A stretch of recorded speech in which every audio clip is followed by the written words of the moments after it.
Friends, I love how the left, the media, tries to portray Trump now as some kind of establishment figure. That Trump is the establishment, that Republicans are they own the government, shutdown, that kind of thing, but that they have this position of being the establishment authority, when really what Trump is the counter-revolution.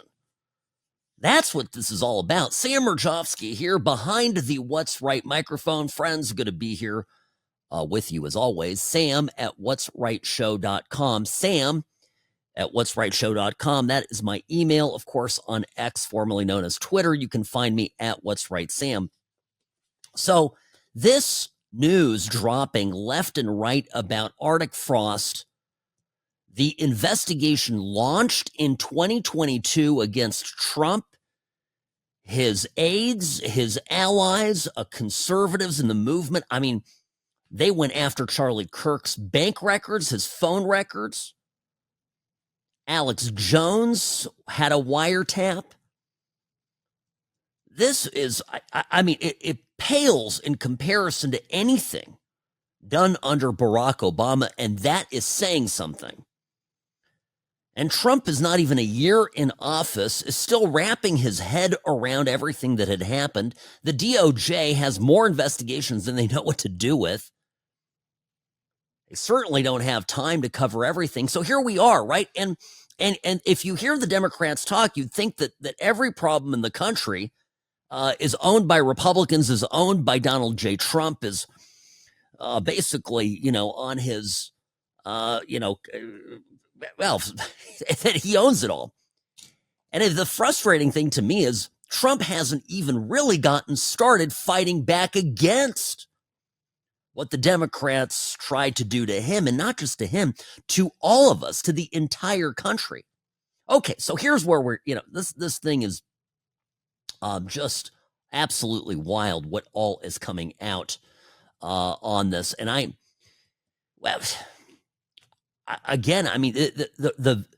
one of the key things to remember about Arctic frost is that it was a investigation launched absolutely improperly within the FBI.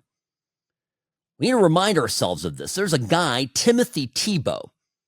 He was the supervisory special agent in charge in the Washington Bureau. And he basically self-started this investigation. Probably is the guy who sat down with Jack Smith to get between the two of them, and likely people inside the Biden White House at the time decided that we're going to do this. And so Tebow, this is the guy that later had to leave office, had to vacate the FBI over partisan bias. Started the investigation. Yeah. And next thing you know, this is where Lindsey Graham, Bill Hagerty, Josh Hawley, bunch of senators on the Republican side had wiretaps. This is where Dan Scavino, Peter Navarro, and even Ed Martin. Remember Ed Martin? Now Ed Martin is the attorney at the DOJ investigating all of these efforts by Biden and his cronies to overthrow Trump. And oddly enough, he was, of course, one of the key targets of this lawfare launched against members of Trump's circle. Turning Point USA, Save America PAC, First Policy Institute, even Mike Lindell, the MyPillow guy, wasn't spared. The RNC, they went after bank records, donor lists, emails. This is great. They actually went after January 6th prison choir as a search term, right? They wanted to find out information on the prisoners that they jailed, that they put in many cases for months into solitary confinement, who when they released the album, the prison choir album that Trump would play at number of rallies and events. He played at Mar-a-Lago. They wanted to find out and get into that. I mean, the despicability of this whole thing is wild. So many interviews, subpoenas, 7 states, 13 field offices, all involved in this. And it culminated in the Jack Smith indictment against Trump in Washington, D.C. This is not the documents case, but it's the elector case. It's the January 6th case, which, of course, then has since been dismissed. I grew up my entire life, no doubt you as well, listening to all this guff about Watergate. There are reporters that some people still take seriously who built their careers on Watergate. This is, I mean, love to say this is Watergate on steroids. It's not even close. This is orders of magnitude greater of a scandal than anything that Watergate was. This was a deliberate effort by the Biden administration and willing collaborators at the FBI to take down Trump. This is right during the midterms. This is right in the gear up to the 2024 election. This was intended to be launched at a time to produce an indictment precisely at the moment that Republicans, that you and I, went to the polls to determine who would be the nominee of our party. So you think that coincidence, just coincidence? You think it's just pure coincidence that this whole thing gets started not, by the way, not immediately after January 6th? It doesn't get started in early 2021 when Biden comes to office. They wait a year and a half to kick this thing off. I've always thought about that, right? You think about it. If the quote-unquote crime occurred in the lead up to January 6th and in the immediate aftermath, and that crime essentially ended at the time that Biden took office, an investigation ought to have been started right then and there. But they sat on it deliberately. They did it because why? They knew. They absolutely knew that they needed this whole thing to burst at the most politically opportune of moments. And that's how you know, without having to get into any of the details, without having to really wade through, what is, I think now, hundreds of thousands of pages of documents to determine if this was politically motivated or not. It comes down to the timing. The proof is in the way it was executed, starting with how it was kicked off, that this special agent Tim Tebow basically self-authorized this investigation, didn't go through the proper channels. He was then dismissed because internally at the FBI, even under Joe Biden, they found out that he was politically motivated. But did that stop?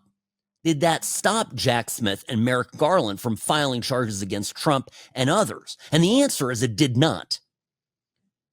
Because the intended result here was always the political takedown, the elimination of Biden's greatest political opponent, the one person that could unseat this whole mess.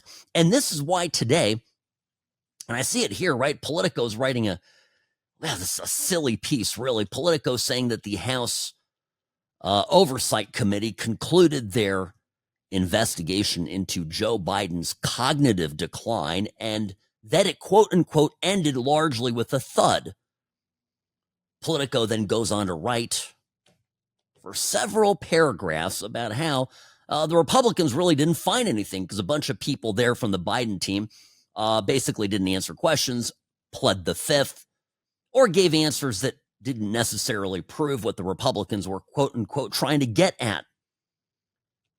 Now the videos are starting to leak out. I mean, some of these depositions that were taken behind closed doors, but where the deponents, the witnesses are on camera, are coming out, and some of it's very technical. But again, I'm an attorney. I'm looking at it, and I've been in a lot of depots, and the cringe factor on some of these lines of questioning and the way these people are answering is just it's pure cringe. It's really terrible stuff.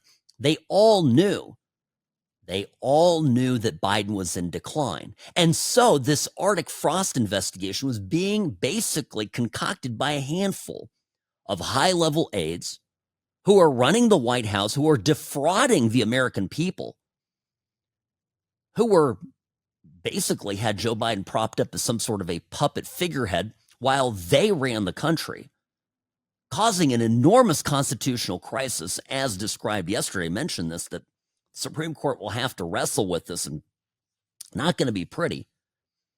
And at the same time, they recognize that the good thing they had going, the racket that they had from Hunter Biden, Jill Biden on down, was threatened by one person and one movement, and that was Donald J. Trump and America First.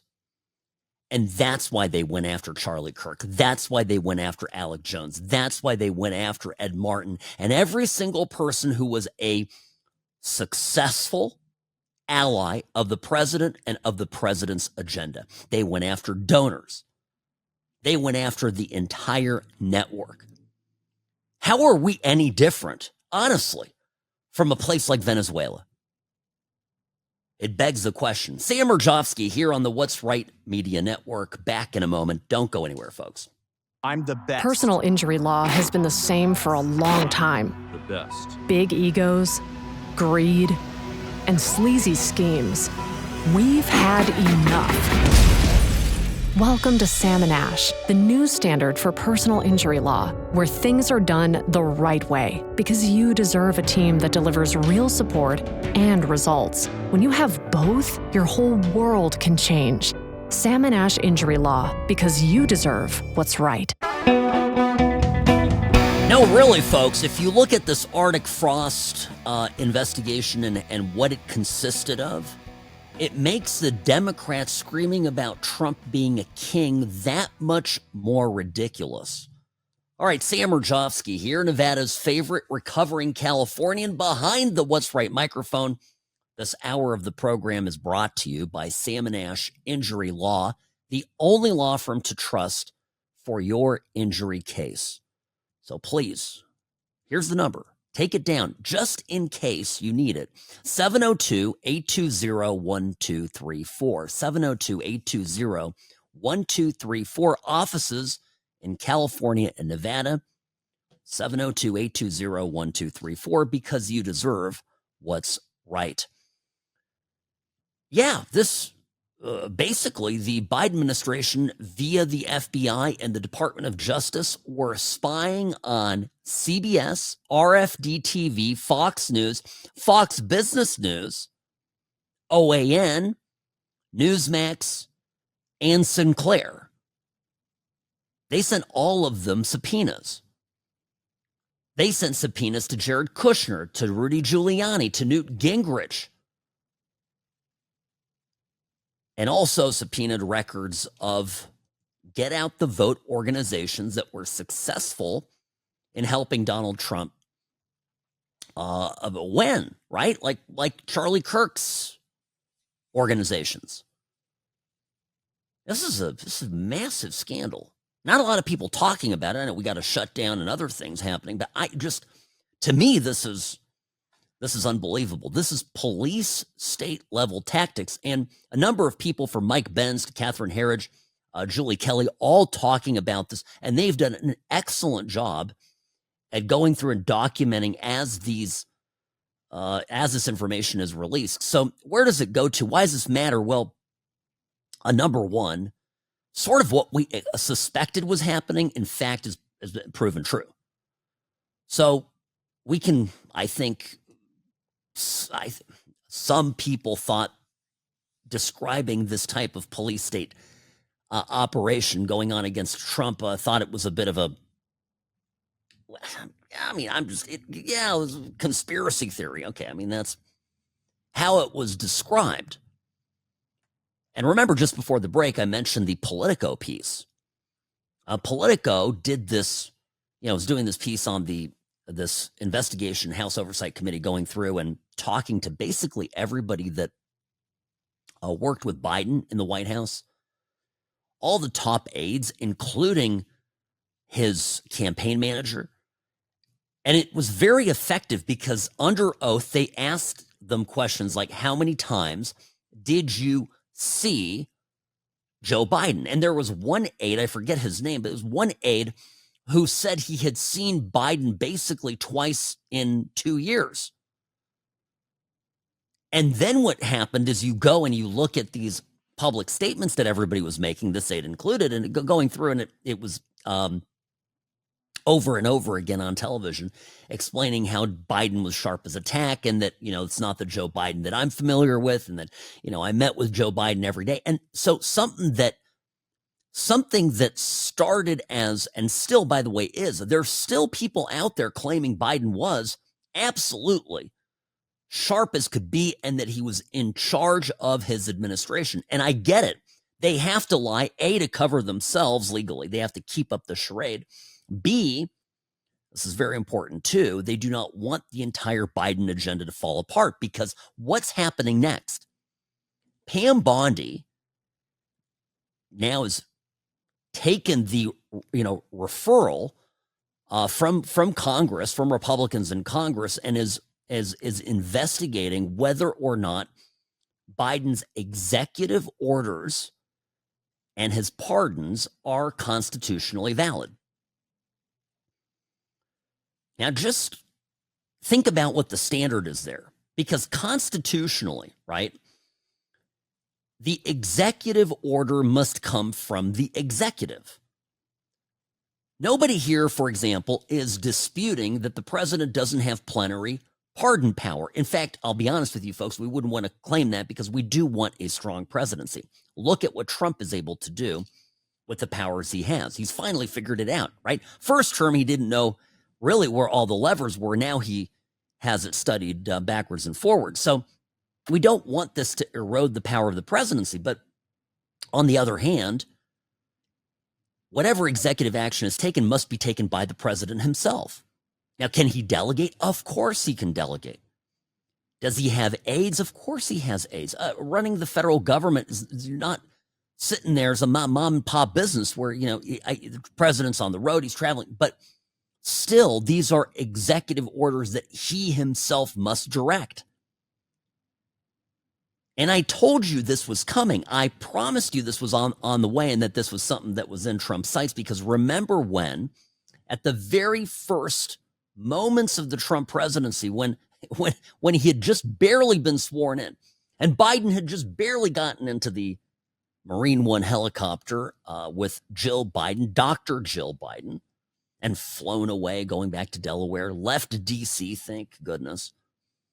And Trump began signing pardons and some executive orders. Remember this? Pardons for certain J6 prisoners, pardons for some people caught up in lawfare, and certainly some executive orders around national security and the border. And remember what he did? He did something that I thought was brilliant. He started signing everything out in public. And I told you here on the show, this was back in January 20th to 21st, 22nd, as he's doing all this public signing, I said, he knows that he's going to set legal precedent, whatever it is, some kind of rule that will require that the president potentially make it clear that whatever he's doing, whatever executive action is taking, is coming from the president.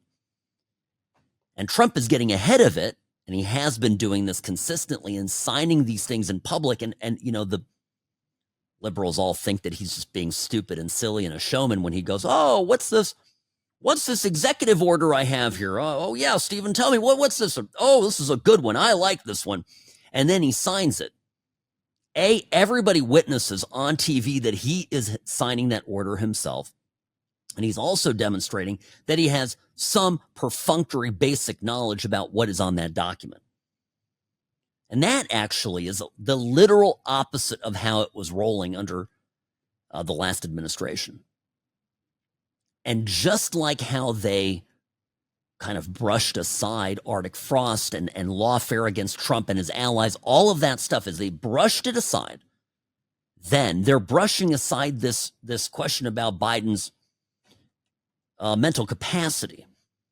And they shouldn't do it. They shouldn't. I think smart Democrats out there know that this is a major issue for them. All right, quick break here. Bottom of the hour, the What's Right show brought to you by Sam and Ash Injury Law. We'll be back after this.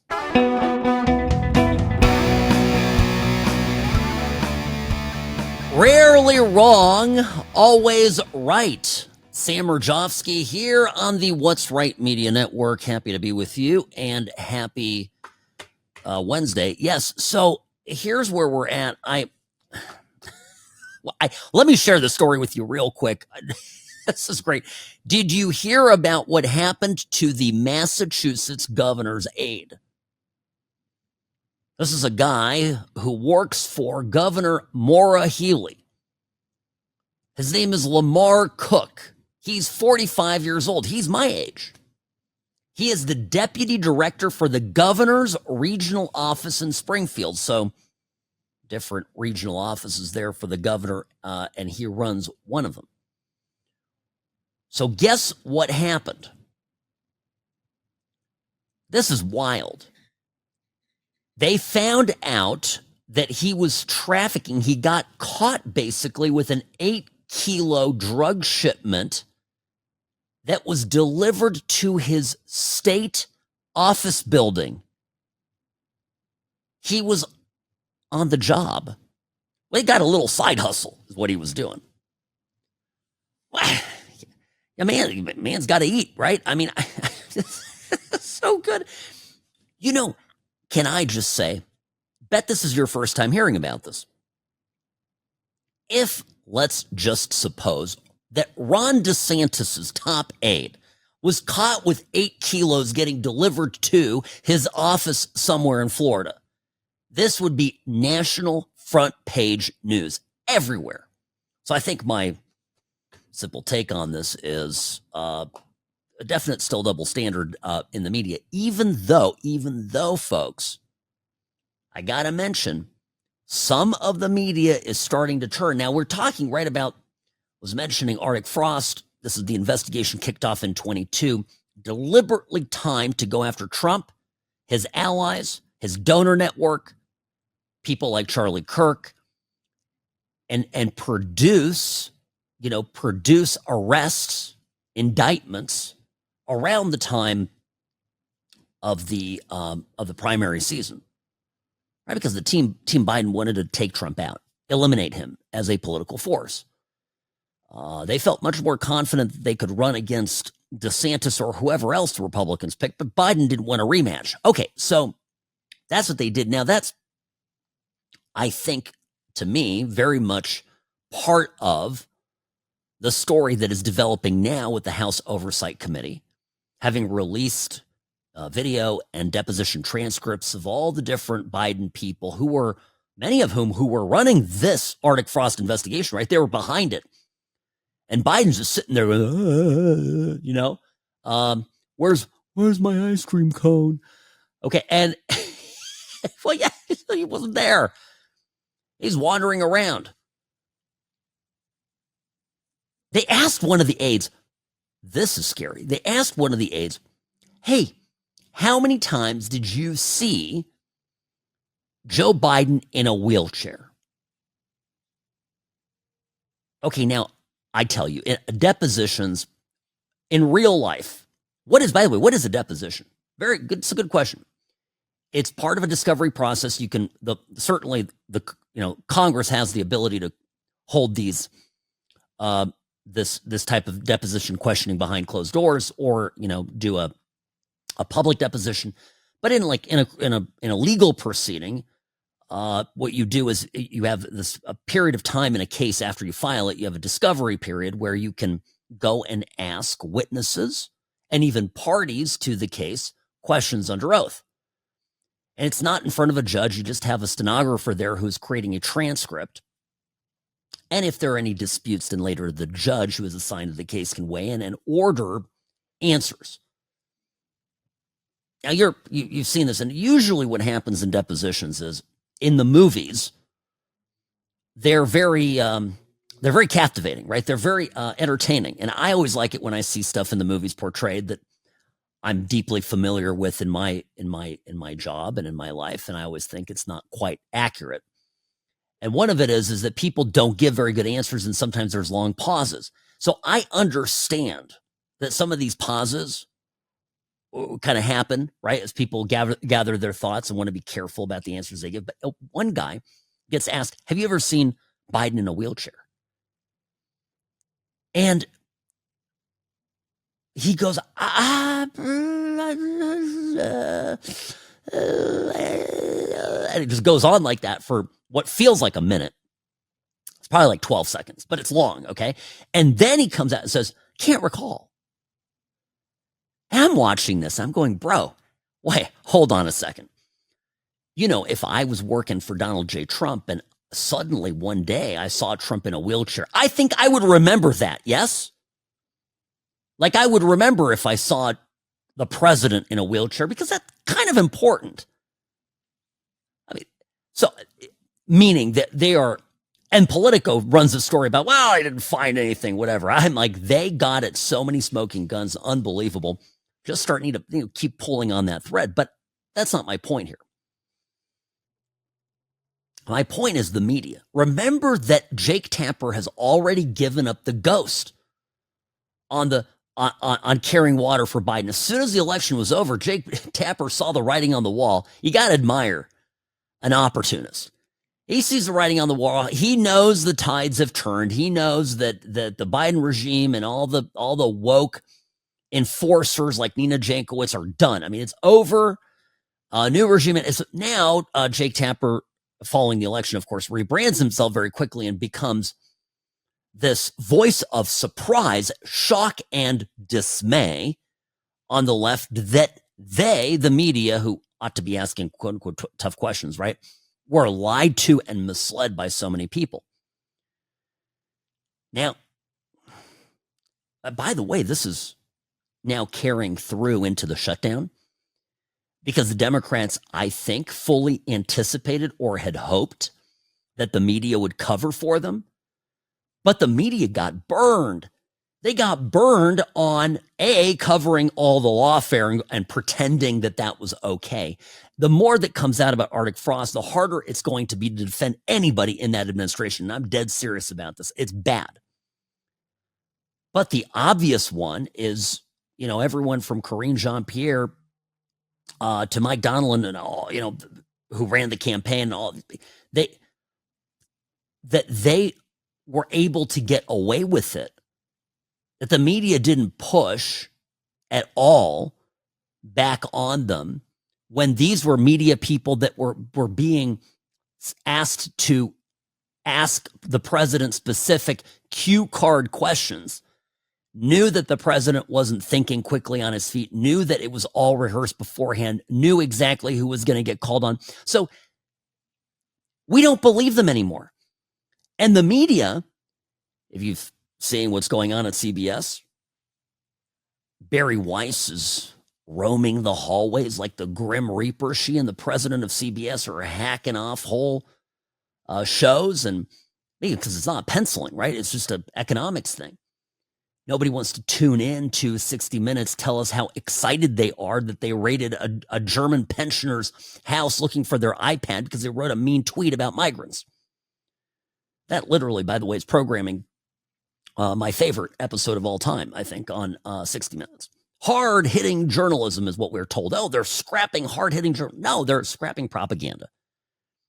The era of propaganda is over. And now, in the middle of it, the Democrats think they're going to run the same freaking playbook with the shutdown. I mean, think about that. How dumb are these people? For 4 years, they thought that I think they believe that they're going to get away with the whole Joe Biden was competent ruse. So they think they got away with it. And I think they think they're going to get away with it. And you know what? I don't know. I don't have a crystal ball. Maybe they will get away with it. Judging by the judges in D.C., we'll see. But almost certainly this matter will go up to the Supreme Court. So TBD. But, they expected that they would shut down the government, They expected that they would be the ones withholding the votes and that Trump and the Republicans would get blamed for it. I mean, I think I've described the situation accurately. I don't even care what anybody's position is on whether or not what they are doing is right, meaning the Democrats.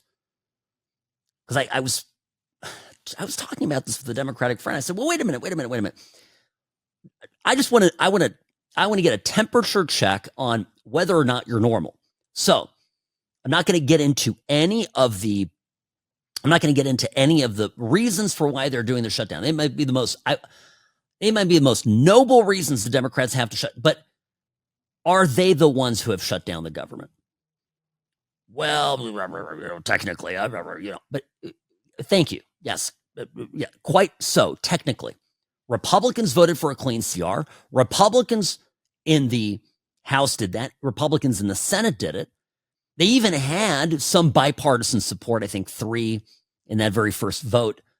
3 Democrat senators went along with Republicans. So we're missing, by my count, 4 votes, 5 votes, depending on the day.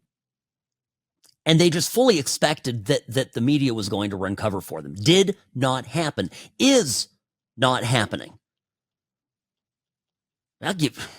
Speaking of Jake Tapper, I mean, here's Jake Tapper basically throwing it into a congresswoman's face. Should the Democratic senators from New Mexico, your home state, vote to open the government so that these SNAP funds are not at risk? Let me be clear. The administration is choosing to starve American children with money that they already have appropriated. I'm not applauding their tactics. By the White House. Well, this is a choice by the White House. This is also, Congresswoman, this is also a choice by Senate Democrats to not vote to open the government. Yes, it is. I understand why they're doing it. They're doing it because they want Medicaid funds restored. They're doing it because they want Obamacare premiums to be extended past the end of the year. I understand the reasoning. Sir, Yeah, Tapper's like, whoa, I understand. But just confirm the Democrats exercised their agency and decided to shut down the government. Telling you folks, 10 years ago, none of this would transpire this way. And you can sense it in the panic in the Democrats' voices that they suddenly don't know what to do because they had it so easy. It's easy to lie when the media comes out and confirms loudly that you are correct. It's easy to mislead when the wind is in your sails, aided by a vast propaganda apparatus, and that is slowly dissolving. So Trump, no kings, really is just a joke on the Democrats. They used to be the kings. They used to have those kind of powers. And they flew just a little too close to the sun under Joe Biden. They got a little too high on themselves. And they just got burned. And it's coming apart. It's coming apart. Doesn't mean, though, that they're not dangerous, and I'll get to that next. Sam Mirejovsky, News Talk 840, KXNT.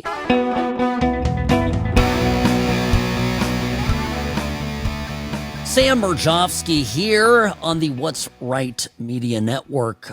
Just a quick note about Salmon Ash injury law from my desk here at the office. Let me tell you, number of cases lately of people calling in having been hit by drunk drivers. Please be very careful out there. And let me tell you, if you suspect that you have been hit by an impaired driver, a DUI driver, a couple of things I want you to do. Absolutely call the police, call 911. It is an emergency. It's an emergency because you don't want that impaired driver to leave the scene, okay? Get into his or her car and then cause another accident, possibly kill somebody. I mean, it's dangerous. So it is an emergency, 911, and you've got to tell them, you've got to tell the operator that there's an impaired driver and you're worried they're going to leave, because it is a reasonable belief to have. And the second thing is get your phone out. Photos are fine, but get a video. just start rolling your camera. It does not have to be beautiful. It doesn't have to be perfect. It can be, if you get audio off screen recorded, and start to engage that person. If they're not violent or dangerous, just record them talking to you, because you want evidence of their impairment in the event that for whatever reason the police don't get there quick enough. All right. So please, take notes and don't handle those cases on your own. You need a lawyer. And we absolutely take impaired driving at Sam and Ash very seriously and go after these people tooth and nail. And it's very important. So just if that happens, that's what you do. My two kind of pro tips here from years and years of doing this. But call the police first. 911, absolutely top priority. Sam and Ash injury law. In a crash, call Sam and Ash, 702-820-1234. Nevada, California, 24/7. 15 minutes is really all it can take to get you set up with a good lawyer. Us, easy. 702-820-1234, samandashlaw.com, because you deserve what's right. All right, folks. Let me tell you, speaking of the auto pen, I got a little test yesterday on CNN. Well, Abby Phillips, CNN, they got a guy on there who had apparently worked for ICE, and he's trying to take the Democrat position of how the auto pen, the Biden auto pen, that didn't have likely any authorization. People were just running stuff down there. It was authorized by some aide who didn't know where they got the authorization. A bunch of unelected people acting as the president when the president was, we believe, incapacitated. Now it's going to get investigated. It's a big story. Hasn't blown open yet, but it's a big story, and they're starting to talk about it. So here's what this guy over on CNN talking to Scott Jennings, gets into this. Well, this is normal stuff. Like you delegate authority. Listen to this. Tradition of auto pens has existed in every presidential administration across parties. I had an auto pen when I worked at ICE.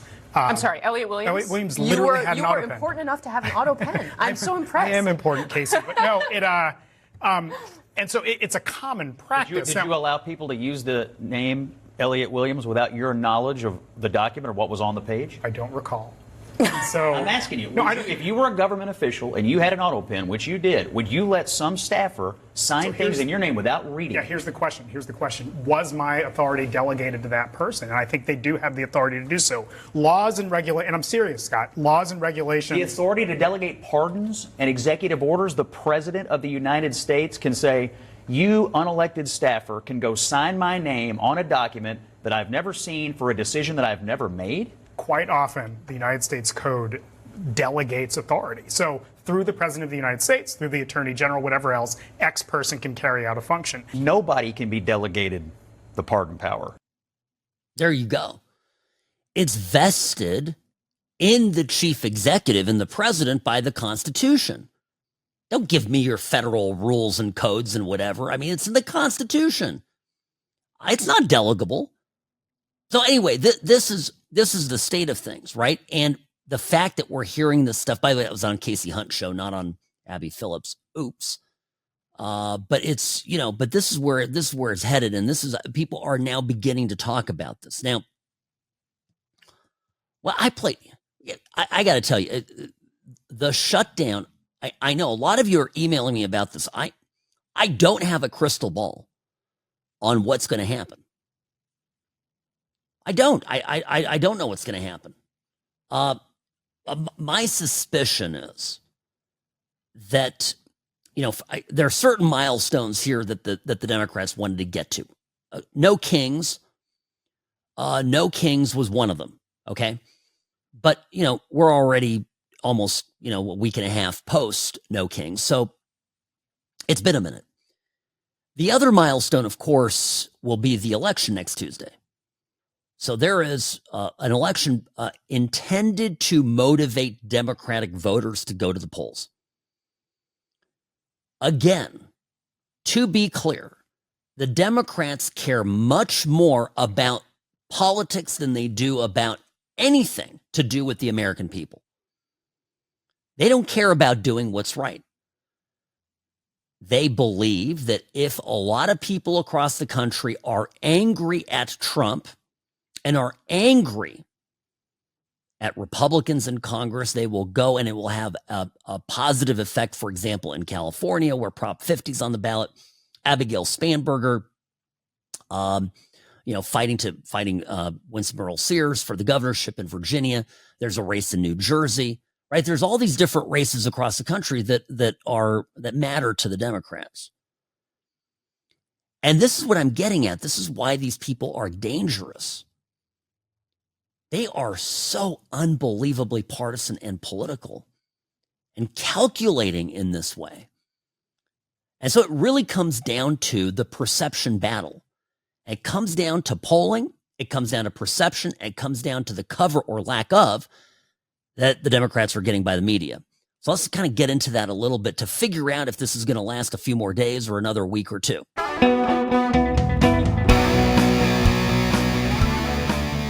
So I woke up this morning today to some tweets by Elon Musk and others saying basically that civil war in the United Kingdom in Great Britain was inevitable.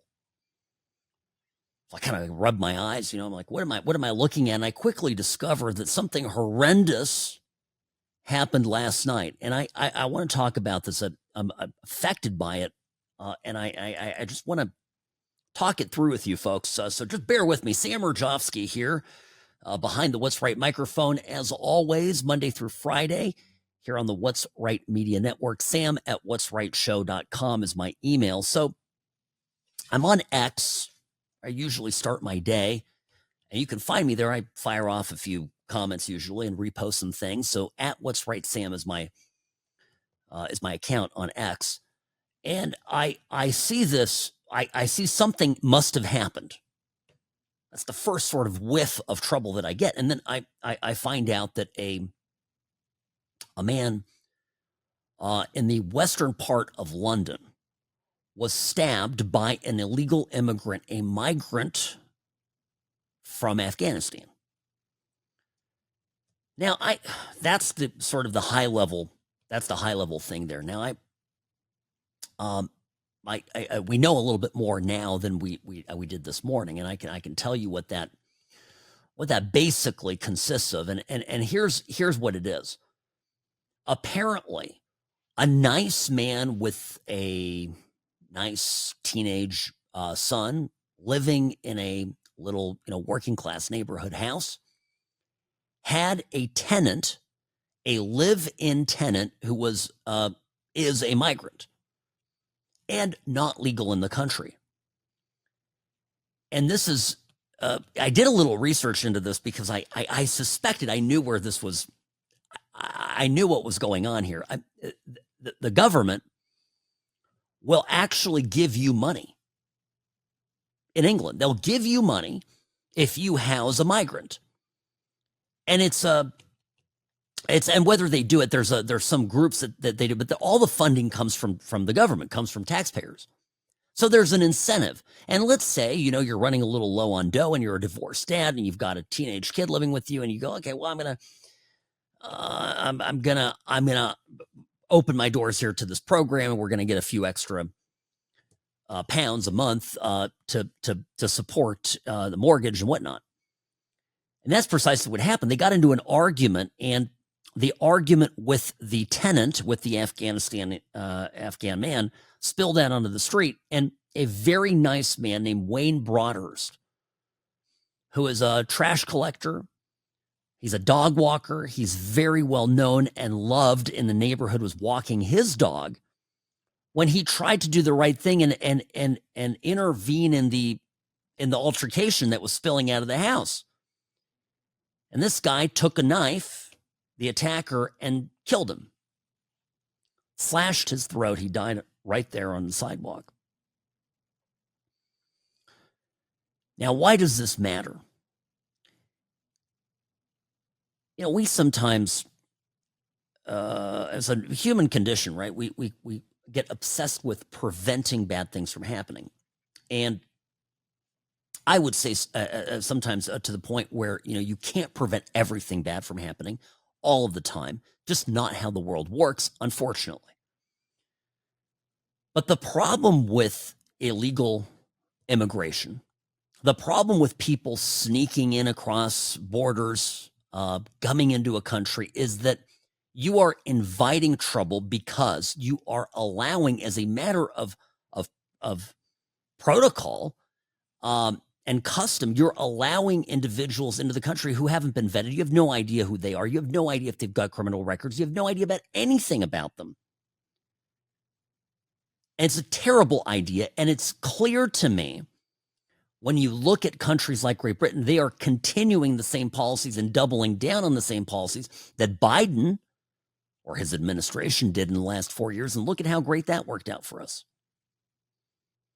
The Brits haven't had a reckoning. They still have a wildly leftist government, and the government has 100% abdicated its responsibility to British people in favor of the newcomers. And they're engaged in program, made and executed replacement of the population. And they're doing it. And if you criticize it, you're a racist. If you criticize it, you're an Islamophobe. There's attacks, there are stabbings, there's rapes, organized rapes. You have rape gangs. And instead of getting help from the police, instead of getting help from the government, instead of the government coming in and protecting law-abiding, tax-paying citizens, the government actually works against you. They work against the English people. Now, it matters because here in the U.S., we have the same ideologically, centered people here, right? What's the difference between a guy like Mamdani and Keir Starmer? I mean, at the end of the day, they're one and the same. And the Democratic Party is evolving, or you could say devolving, into basically these sort of European, center-left parties that are engaged in literally suicidal, destruction of society. There was a caller to a British TV show. This caller, her name is Sarah. She called in earlier today, to Talk TV. And she's talking to a host presenter there who runs the program. Okay, her name's Julia Hartley Brewer. And listen to this. I mean, it's if you're not moved by what this woman is saying, I don't know. You probably don't have a heart. Listen. In 2019, my local shop, there's been 3 stabbings, 1 murder since then. Wow. My friend was murdered last year up on the high street. Girl I know was murdered in Southall Park. The government are failing us. I'm so scared for my children. I have a 22-year-old son, and I'm begging him to move out of the country. Oh my goodness, I feel for you. What are these politicians doing to us? They're putting our children in so much danger. They're putting everyone in danger, and they're not doing nothing to help us. And that's the thing a lot of us feel. How many is too many? They're pushing us to do something that we don't want to do. We are peaceful people. British people never vote against their government. Yeah. They're going to push us to it because they're not listening to us. The caller, Sarah, says at the end, they're pushing us to do something that we don't want to do. We are peaceful people. British people never revolt against their government. They're going to push us to do it, she says, because they are not listening to us. This is where this show was released after Elon Musk's tweet, and it reminds me how finger on the pulse Musk is at times, that he gets it. It is a powder keg. I've said this many times, that the United Kingdom is hanging by a thread. And why Why in the name of everything that is good in the world would we here in the U.S. choose to adopt these same policies? We did it under Biden. We were overrun by criminals. And just like in the United Kingdom, they told us, oh, Sam, there's nothing to see here. Aurora, Colorado doesn't have any transnational gangs. They don't have Trenda Oregua taking over apartment buildings. The crime is going down. Right? They're going down. The crime statistics are going down. Actually, crime is the lowest it's been in 20 years. What are you talking about? And then you and I would go and leave whatever neighborhood we're in and travel somewhere, go to San Francisco, go to New York, and it was scary, objectively. I mean, I experienced this. Many of you live in neighborhoods that have gone downhill in terms of public safety, and yet the politicians tell you, they lie to your face, they gaslight you, and they tell you there's nothing wrong. By the way, there's a little bit more to this interview. I'll play that when we come back. Because in spite of losing people to murder, and it's clear it's coming from open border policies, this caller, Sarah, has to be at pains to explain that she's not racist. Sound familiar? Yeah, thought so. Sam Mirejovsky here on the What's Right Media Network. The What's Right Show will be back in just a moment. The Sam and Ash team, they wanted me to have the best care. They had my interests at heart. I have an enormous amount of gratitude. I cannot say enough thank you.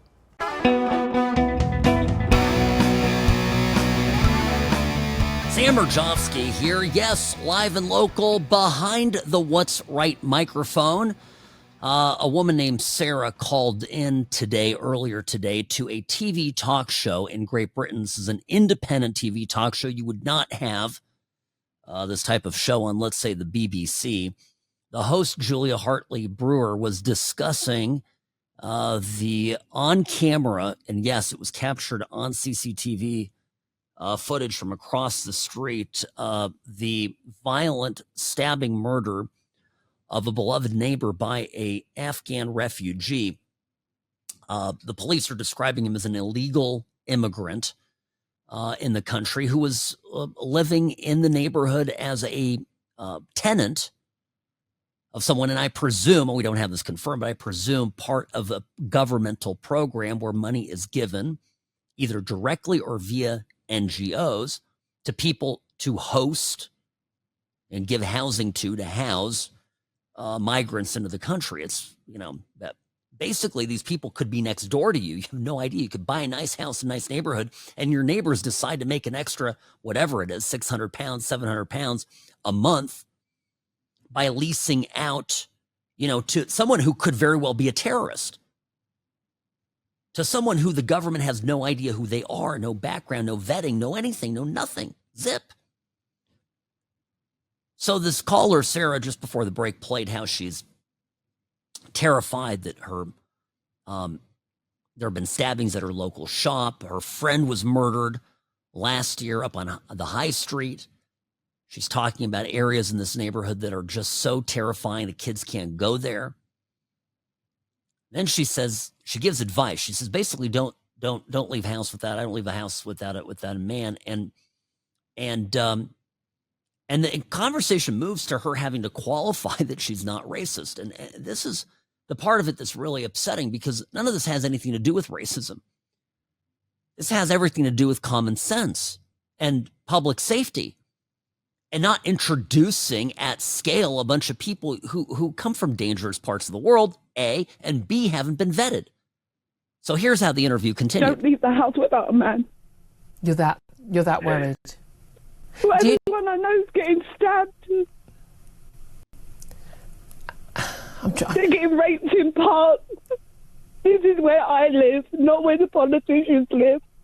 Do you think that's part of the issue, that they don't live in the real world? Keir Starmer, if you're listening to this, please do something. I'm petrified. I've never broken the law in my life. I've been a law-abiding citizen. I've been a civil servant. Please do something. It's us that are dying on the streets. You talk about being racist. We're not racist. My sister's mixed race. I was a white child brought up in a mixed race family. Nothing to do with race. Exactly. It's to do with our safety. Yeah, this is exactly right. But she has to say it. By the way, in Great Britain, they'll come after you. You say, hey, listen, we got a problem with illegal immigrants coming into the country and murdering people, raping people. They'll charge you for causing an offense, for inciting racial hatred. This poor woman now is terrified on one hand of getting stabbed, and now that she's publicly spoken out about it, she's terrified of her own government. I'm reminded when this was all breaking this morning, this horrific story, I am reminded of two things. One, the countless acts of horrible, horrible violence perpetrated by illegal immigrants that certainly went up. There's a huge uptick of it under Joe Biden when the border was wide open and the media telling us it wasn't happening, it wasn't real, it was exaggerated, it was fear-mongering. Then I'm also reminded of a great movie. 20 years ago, I had to confirm this, Robbie, because I was about to tweet about it, and I thought, okay, I think it was 20 years. On the nose. V for Vendetta. Do you remember this? This was the Wachowski brothers did a movie. Essentially, they meant to criticize George W. Bush, which was absurd at the moment. But V for Vendetta is about a fire-deformed man who goes and exacts vengeance against a tyrannical government set somewhere in the future of the United Kingdom. Most of the movie fictional movie is shot somewhere in and about London. And it has a certain futuristic feel to it. And the plot line is ultimately he, sacrifices himself to bring down the tyrannical fascist government. This is a government where you can't say anything because you're being monitored 24/7. You can't criticize the government, otherwise they come after you and arrest you and throw you in prison. This is a government that has top-down rule, that doesn't care about the needs or the fears or the hopes and aspirations of its people. This is a government that lives only for its own enrichment. 20 years on, and I am a critic of George W. Bush, make no mistake about it, but 20 years on, I see Keir Starmer's government as the antagonist in the film. That's a fact. And the movie ends in a dramatic scene where everybody goes out. The protagonist in the movie, V, is his name. Government calls him a terrorist, and he wears a Guy Fawkes mask. So everybody goes out on the appointed hour with a Guy Fawkes mask. Everybody dresses the same, and basically the government collapses and stands down, and that's it. I don't know if it will be as tidy in real life as it is in the movie. Rarely is. I wonder what the Wachowski brothers, by the way, they both underwent sex changes. So now they're the Wachowski sisters, I think is what you'd have to refer to them as. You got to keep up on these things, right? I wonder what they think about their movie today. But leftists in this country look at Great Britain and look at Germany and look at these other countries that have draconian laws against speaking freely, where you can't criticize the government, and they love it. They wish they could bring a ministry of truth here to the U.S. They wish they could arrest Americans for what we write on X or what we say on the radio or what we talk about when we criticize the government. If we're going to talk just about something as simple as the government shutdown, look at the wheels coming off the Democrats' machine just because they're getting criticized. Finally, even by members of the media. They don't know what to do. They're caught completely off guard. Keir Starmer, by the way, in the midst of all of this, instead of protecting British citizens, has gone all in for pledging more money to protect mosques, because there's a mosque somewhere in England that was, there's an attempted arson. Listen to this guy. I'm so sorry that we're meeting in these circumstances, because that was a horrific attack that will have impacted every single member of the community. We've just been talking to some of the family members and getting a sense firsthand of the personal impact. I'm really pleased today that we are announcing a further £10 million to support our mosques on top of the support we've already put in. I'm pleased to say that. I'm sad to say it as well, in a sense, because I wish we didn't need to put in more security. We shouldn't need to have security in places of worship. And it's sad that we do, but that just reflects the responsibility on me, on the Home Secretary, to do everything we can to tackle hate crime. Okay, that's really nice. What a nice man. What a sentient, kind human being. That's what we're up against, folks. Be back after this. Sam Mirejovsky on the What's Right Media Network.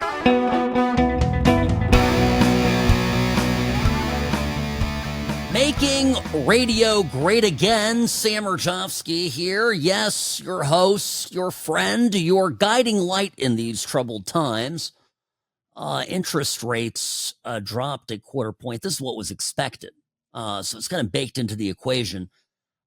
Might be too late. There are big job cuts coming across the board, and not just at the federal government. Amazon announcing they're dropping 14,000 jobs, people getting the pink slip via text message, which I think is a pretty crappy way to do it, to be perfectly honest. But, this is what's happening. The economy is definitely feeling the pain from the last 4 years. It's there. And we ought to revive it a little bit with lowering rates. And we should have started this a while ago. And it's Trump derangement syndrome. This Jay Powell and the whole Federal Reserve, they're fine. That's right. No, Robbie, you're absolutely right. They would rather have Trump be punished politically. They'd rather get the political win against Trump than help the country. Sound familiar? It's just like the Shutdown playbook, no? Speaking of that, Steve Scalise gave a powerful press conference today. He just came out swinging at Chuck Schumer and the do-nothing Democrats. This is how it sounded. You can tell that the Republicans have had enough. You can't have it both ways, Chuck Schumer. You can't wake up one day and say you're going to try to blame it on the Republicans, and then on the next day, you're trying to say that, gee whiz, we know that we're causing these problems. They're admitting they're causing suffering on people, but they're doing it for leverage. And they can't even explain what that leverage is, because they just need to show their radical base that they're having a fight with Donald Trump. It's all it's been about from the beginning. You really want to know who's calling the shots in the Democrat Party? You saw it on the stage this past weekend. Bernie and AOC on the stage with the new leader of the Democrat Party, Mondami. Maybe Chuck Schumer's waiting for Mondami to let him know when he can open the government back up again. But families can't wait, because the real suffering is going to begin. It's already been happening, but it really hits home this weekend when SNAP benefits run out. And they know that. This is exactly right. They know it. They know this is going to happen, and they're deliberately running the clock on this stuff. Well, am I surprised?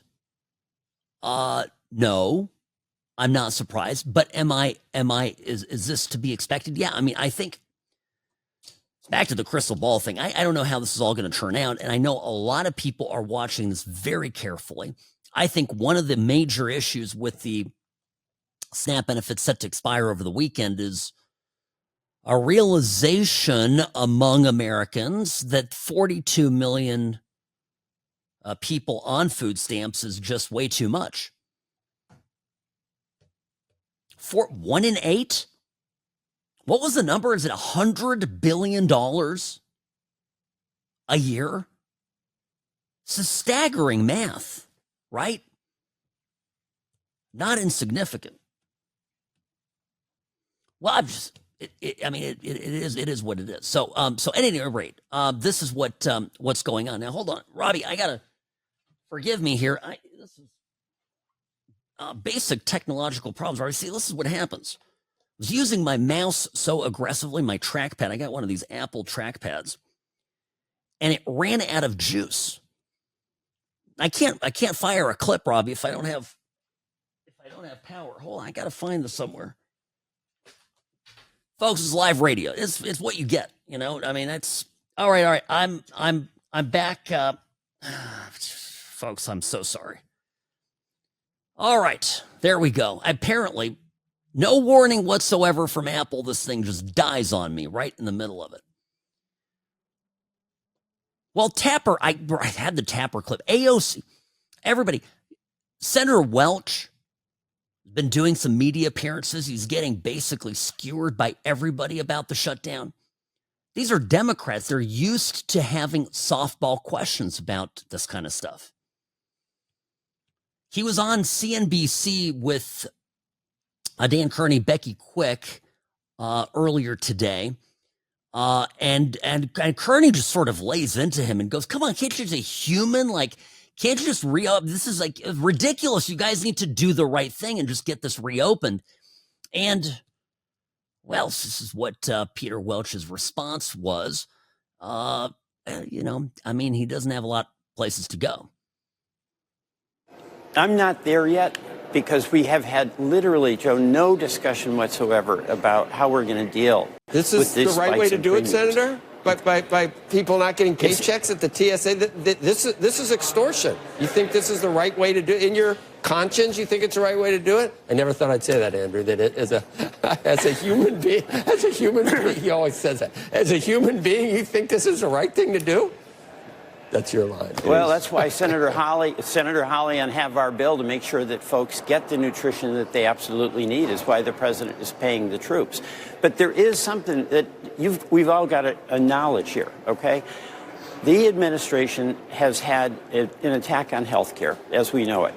The Medicaid cuts were immense. They're going to have real impacts on individuals, and they're going to have impacts on state budgets and community hospitals. The loss of the premium tax credits is going to mean that folks are going to drop health care. I mentioned in Vermont, it goes from like $900 for some folks a month to $3,200 a month. That's totally Senator, unsustainable. from $900 to $3,200 a month is not because of the tax subsidies alone. The Journal points out that the tax subsidies, these extended tax cut subsidies, are only responsible for about the expiration of those are only responsible for about 3% of the increase. That's peanuts. You still have a huge problem. You still have a lot of people who aren't going to be able to afford health care. Well, first of all, I want to acknowledge you're right about that. Yeah, you're right about that. Because the dirty secret here is that Obamacare is broken.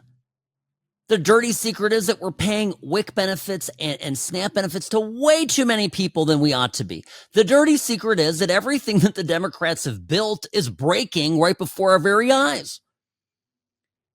And I don't even know, is Trump playing this, three-dimensional chess or whatever it is, or is this just sort of falling into place perfectly? What the Democrats thought would be a brilliant maneuver, shut down the government, bring pain to America, get concessions from Republicans, and as a bonus, hurt Trump and hurt congressional Republicans, create an electoral advantage for Democrats, doesn't seem to be happening. Instead, Democrat buffoonery is on display, and a lot of people are finally looking at things that they didn't, previously, recognize were issues. I mean, how many of us knew that there were 1 in 8 Americans on SNAP benefits? I mean, unless you're living in those numbers, and it's just staggering, right? 1 in 8 Americans is not in true need of welfare. Not in this country. They've gotten accustomed to it. It will be a radical adjustment for them to be off of those benefits, to be weaned off. to have an expiration to them, to have them not be endless, to prove and reprove your eligibility. But in the long run, that's a significant savings. You want to talk about national debt? You want to talk about staying competitive as a country? Reducing or eliminating our deficit spending? Entitlements are huge. And in the past, Republicans haven't had the gall, the wherewithal to touch it. Now they do. Now they're going after it. Now there's a congressman, Democrat from New Jersey. Remember, New Jersey's got a little election here going. There's a rise in conservatives in New Jersey. There is pressure on Democrats in New Jersey to be more moderate. So this morning on Fox News, Dana Perino, Josh Gottheimer slammed his own party over the shutdown. Wow, this is unexpected. I think what's a very fair deal and is open the government and let's just vote on extending these premiums for a year or more. Well, I don't understand what's so hard about that. And by the way, Senator Thune has offered that, I believe. He said we'll have he offered up a vote that we can actually have a vote on extending these premiums. I think when put to it, you're going to see Democrat and Republicans, senators and congressmen and women want to vote for that. Why would you not want to vote to extend help with these tax credits, get premiums down for people? People are getting hurt right now in their pocketbooks. Yep. They're really need help. So why not give them some help? There it is. Give them some help. Listen, I can't. I called it. I called it this morning. Mehdi Hasan, who's been in the news, he's a left-wing guy, said it was time for Chuck Schumer and Hakeem Jeffries to step down. He did. Now, he's somebody who has a degree of influence in the new Democratic Party. He's a guy who draws the ire of Trump world on a regular basis, me included. And he's like, what did I tell you at the onset here? That the real first political domino to fall in all of this would be Chuck Schumer. Against the backdrop of Mamdani coming to power in New York, Chuck Schumer, who has been in politics my entire life. I don't remember a time when I wouldn't tune into talk radio and listen to something that Chuck Schumer did. And yet, you go back, you play, Chuck Schumer speeches on the floor of the House, floor of the Senate. Boy, he sounds like a conservative back in yesteryear. Compared to now, the Democratic Party is going off in a radical direction. And that's where I'm not sure about the shutdown because, again, they're getting all of them, Chuck Schumer included, getting held hostage by the radicals in the party. The DSA. We checked Polymarket odds today, Robbie. I looked this morning. It's still looking really bad for Cuomo in New York. Mamdani, I don't know. We'll see. People are saying, though, I did read a story that Polymarket apparently has been taken over by Chinese accounts, a large number of trades from a handful of large accounts, big money pouring into Polymarket, inflating thereby deliberately, or I don't know what the purpose behind it is, but inflating the odds of Mamdani winning. But we also have polling that shows him ahead. So we'll see how it all pans out. Tuesday, big day, election day, all across the country. See Mirejovsky here behind the What's Right microphone. Back in a moment.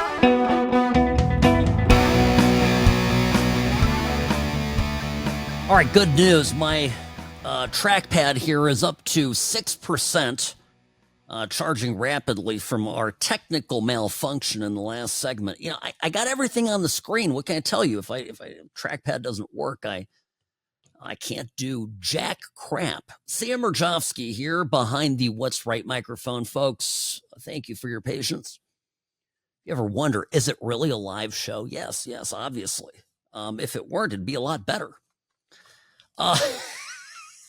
Kidding. Don't look at me like that, Robbie. It's all good. I got all these cables on my desk and everything. Goodness, gosh. Okay. Well, listen. Gavin Newsom's got an app. Prop 50's not looking good for us. Prop 50 is the redistricting proposition in California, the one that's going to radically gerrymander the state and lose a number of Republican districts. Basically will countermand what happened in Texas. There's an ad for it for Prop 50, and this is what it sounds like. I thought it's it's running this week, so this is what you'll hear if you're in California. California, with Prop 50, you have the power. You have the power to stand up to Donald Trump. You have the power to protect reproductive freedom. You have the power to stop election rigging. You have the power to give America a fair midterm. You have the power to restore checks and balances. You have the power to stand up for everyone being erased by this president. For all of us in all 50 states. Yes, on 50. They've got Jasmine Crockett, they've got AOC, they've got the whole band put together. Let me tell you, this is well, we're back to where we started at the top of the program, aren't we? Stop election rigging. Remember what the reaction was when Trump said the DOJ said they were going to send election observers to California next week to make sure that the election is handled in an up and up type way. And Gavin Newsom actually started to lose his cool, started yelling over the weekend that that the federal government has no right to do this, they have no right to do it.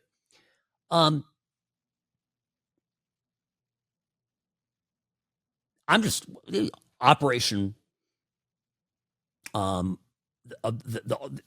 whole thing that's been laid out bare by the administration here, by Congress. Arctic frost. Hundreds of people close to Trump, media people, politicians, elected officials, individuals, inside and out of government, spied on by the Biden administration, all in an effort to rig an election. And this is what the Democrats come up with. Now, the problem is, on some level, this appeal to Trump derangement syndrome is going to work in California, right? It's going to persuade people. There's no question. But I still remain hopeful. And for each and every one of you out there, please, for everything that is good, go out and vote. If you have listened to the show in California, please do not give up. It could be a squeaker. And with Trump oversight, with DOJ oversight, this could be an election that actually gets challenged, where the authenticity of ballots and the voter eligibility of ballots may be investigated. So this is an opportunity, Republicans and anybody that will vote no on this, is an opportunity to go out and vote in a way that maybe your voice has not mattered in California before.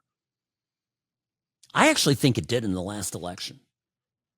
Trump went out and campaigned a number of places in Southern California, and he made a showing of it, and consequently picked up a ton of votes, may have well given him the advantage in the popular vote. It's a brilliant move by the Trump campaign, by the way. So I think we're in a similar place here. This is an opportunity to let your voice be heard, and the whole thing is such a scam. Democrats have been gerrymandering districts for years. And Texas just cleaned up their districts based on revised census numbers. That's all they did. And these new districts in California, where they're throwing out the constitutional commission to set new district boundaries, they're just tossing it aside. This is the biggest power grab out there ever, and that they're hiding behind election integrity once again proves that Democrats really have no shame. Now, I say it's Trump derangement syndrome. There's something last night on Abby Phillip I want to share because they're talking about how bad Trump is. And Abby Phillip says, hey, you've got to give Trump his due. He actually means what he says. And that's a problem the Democrats have. They don't do that. Whether you like him or not, what people will say about Trump is that he does what he says. Mm-hmm. And I think that Democrats, one of the big problems that they have is that voters don't think they're going to do what they say. That's a fact. They say all the right things, but they don't think they're going to do what they say. And so whether it's challenging, you can call it challenging capitalism or challenging whatever, voters want to know that you're willing to buck the system for them. Mm-hmm. And I think Trump does that right now in a way that really like shakes people up and makes people really mad. But that is also why a lot of voters, whether they like him or not, they will describe him as effective. This is it. And what's Gavin Newsom? What's Jasmine Crockett? What's going to happen to Mamdani when all these promises that he's made, the checks won't cash, right? When he's not able to get his program done. The best thing about liberal revisionism is they'll come up with an excuse as to why it couldn't happen. They'll blame it on Trump and make it all go away. But a credibility problem is key. All right, folks, I'll see you tomorrow. Be well. Sam Mirejovsky on the What's Right Media Network. We have Mark Levin up next, my good friend. And I'll see you. Yeah, I'll be back tomorrow. Don't fret.